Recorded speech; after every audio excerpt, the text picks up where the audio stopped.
Si tu es sur cette vidéo, c'est sûrement que tu vas apprendre à dessiner. Et bonne nouvelle pour toi, je propose des cours de dessin en petits groupes et en visio. Comme ça, tu peux apprendre de n'importe où. Mais attends, ne pars pas tout de suite. Si tu apprécies mon travail et que tu veux me soutenir, j'ai ouvert un Tipeee et un Patreon. Le lien de tout ça est en description. Sur ce, bonne vidéo. Salutations à tous.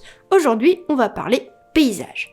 Vous savez, le truc super chiant à faire quand on a l'habitude de dessiner que des personnages. Quand je vais sur Instagram, je tombe toujours sur des gens qui, en 3 coups de crayon, ils te pondent des paysages super stylés. Alors aujourd'hui, on va voir comment faire. On ne va pas copier de style spécifique. On va juste voir les grandes notions utiles pour produire des paysages et comment les travailler. Dans cette vidéo, on s'intéressera surtout aux paysages larges et contemplatifs. À titre personnel, je différencie les décors des paysages. Les paysages correspondant à une vue lointaine qui balaye toute une zone, alors qu'un décor se veut plus proche, plus détaillé, avec même des interactions avec le personnage. Le décor aura le droit à sa vidéo, ne vous inquiétez pas. Alors déjà, listons les grandes notions à connaître pour faire un paysage. Déjà, le classico perspective. Vous pouvez vous référer à cette vidéo. Ensuite, on a la perspective atmosphérique, différente de la perspective précédente. On y reviendra en temps voulu. La composition, dessiner un paysage, c'est savoir composer une image. La texture, quand on fait de l'herbe, ce n'est pas la même technique que pour faire un caillou. L'ombre et la lumière, je ne reviendrai pas spécifiquement dessus ayant déjà réalisé des vidéos.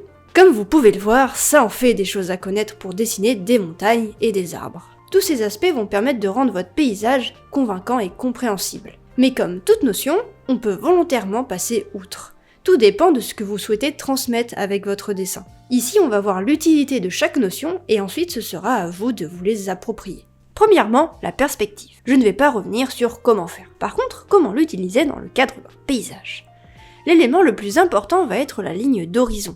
Elle va permettre d'influencer la composition de votre image. Si vous voulez mettre en avant le ciel ou la terre, par exemple. Les lignes de fuite peuvent être utiles si vous ajoutez des bâtiments, mais au bout d'une certaine distance, généralement on ne s'embête plus car on ne détaille plus. Plus c'est loin, moins il y a de détails. Ça permet de la lisibilité et aussi de faire comprendre qu'un objet est loin. Après tout, seriez-vous capable de décrire spécifiquement une maison au fond d'une vallée, hormis sa forme et sa couleur? Si c'est le cas, bravo, vous avez un super pouvoir. Et toujours en lien avec la perspective, nous avons la fameuse perspective atmosphérique. Alors, qu'est-ce que c'est? Si on regarde une photo de montagne, on remarque que les montagnes deviennent de plus en plus claires. Mais pourquoi donc? Laissez-moi vous donner l'explication scientifique! Premièrement, l'atmosphère est composée de particules, dont de l'oxygène, sinon on mourrait asphyxié. Secondo, pour faire très simple, la lumière du soleil atterrit sur un objet. Cet objet en absorbe une partie et renvoie le reste jusqu'à notre œil. Nos petites particules interfèrent avec la lumière. Quand un objet est devant nous, on ne voit pas l'impact des particules, car il est imperceptible. Une particule c'est très petit. Et même s'il y a beaucoup de particules au mètre carré, cela reste imperceptible pour ce qui est à notre portée. Mais maintenant, si votre objet est très loin, le nombre de particules entre vous et lui explose. Le nombre est assez important pour qu'on puisse observer une altération de la perception. Cette altération se traduit artistiquement par la perspective atmosphérique. Évidemment, c'est énormément vulgarisé, je ne suis pas physicienne. Le but est juste de vous faire comprendre le principe qui ne sort pas tout droit du fessier de Léonard, mais bien d'une observation du monde qui nous entoure. Tout à l'heure, on a parlé de la composition, notamment en jouant sur la ligne d'horizon. Alors, en effet, c'est un paramètre à prendre en compte dans votre composition. La composition aura le droit à une vidéo approfondie, mais pour l'instant, allons à l'essentiel. Quand on compose une image, on décide de ce que l'on va mettre en avant. Et donc votre élément va servir de point de repère à votre composition. Généralement, on utilise une grille entière, vous avez peut-être déjà vu ça en photographie. Mais il existe une infinité de formes ou grilles de composition, le nombre d'or, les diagonales, etc. Choisissez en fonction de ce que vous souhaitez évoquer. Le ou les éléments que vous mettez en avant devront suivre la grille. Les grilles permettent de rendre l'image plus agréable à l'œil. Elles donnent des proportions à votre image, une structure et une symbolique qui vont rendre votre image plus esthétique pour l'œil humain. Le cerveau adore la logique, et inconsciemment, on apprécie ce qui est organisé. Donc, en résumé, la composition va rendre votre image plus agréable pour les petits yeux de vos spectateurs. Et si on parlait encore d'un truc qui va aussi avoir le droit à sa vidéo plus tard? Et oui, la texture, ce truc auquel on ne pense pas assez.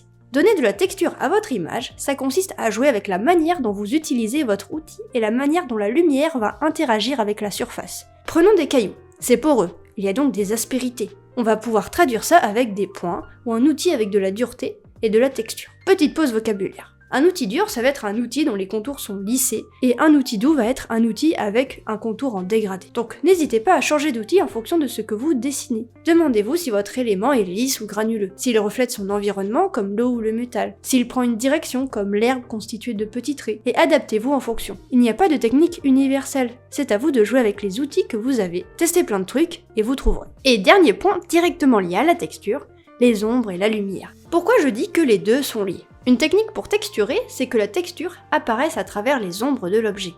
Pour rappel, on a deux types d'ombres, celle de l'objet et celle portée par l'objet. En dessin de paysage, on ne va pas forcément détailler l'ombre de l'objet. Par exemple, on ne va pas s'amuser à dessiner l'ombre de chaque grain d'herbe. Par contre, pour les montagnes, on peut utiliser un outil granuleux pour donner de la texture. Et si on a un tronc d'arbre, on peut aussi utiliser cette technique. De la même manière que l'on ne détaille pas la perspective d'un élément lointain ou trop petit, on peut ne pas détailler les ombres de ces éléments. Par contre, l'ombre portée peut avoir une importance dans le paysage. Si une montagne vient cacher du soleil une partie du paysage, alors la zone devra être plus foncée. C'est évident dit comme ça, mais c'est important de comprendre le comportement des ombres, car elles vont vous aider à structurer l'image. Les ombres vont mettre en valeur les éléments qui sont à la lumière.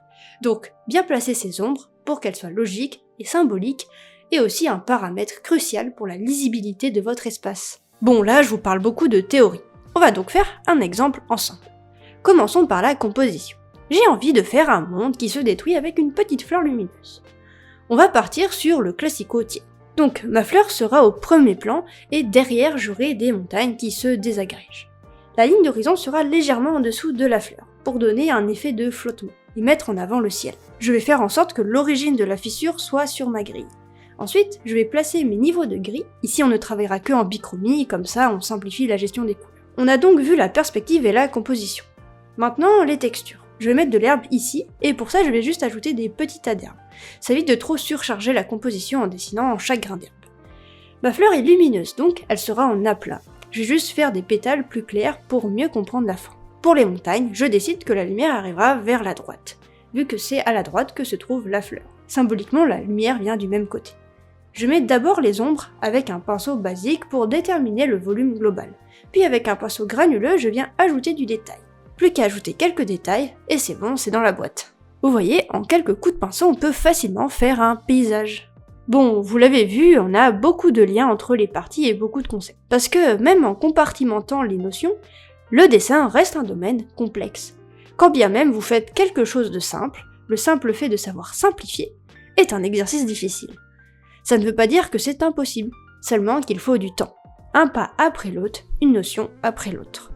La plupart de mes vidéos s'intéressent à un seul concept, mais ces vidéos ont des limites. Dans ma première vidéo, je décomposais le dessin en grandes parties, ce qui permet de simplifier et de cibler les points à améliorer. Mais au bout d'un moment, cibler ne suffit plus. Toutes ces notions, il faut les confronter. Typiquement, la représentation d'un paysage permet de confronter tout un tas de notions, que ce soit la perspective, les lumières, la texture, etc. Cette vidéo ne sera pas la plus facile à comprendre, même si j'ai fait des efforts dans les explications. Mais elle permet aussi de vous donner un aperçu d'une vision plus avancée du dessin. Disons que le niveau 1 est de travailler chaque notion séparément, et le niveau 2 est de les combiner. J'espère que cette vidéo vous a plu, n'hésitez pas à m'envoyer vos dessins, peut-être ferai-je une vidéo réaction à vos dessins. Et sur ce, je vous souhaite la bonne journée.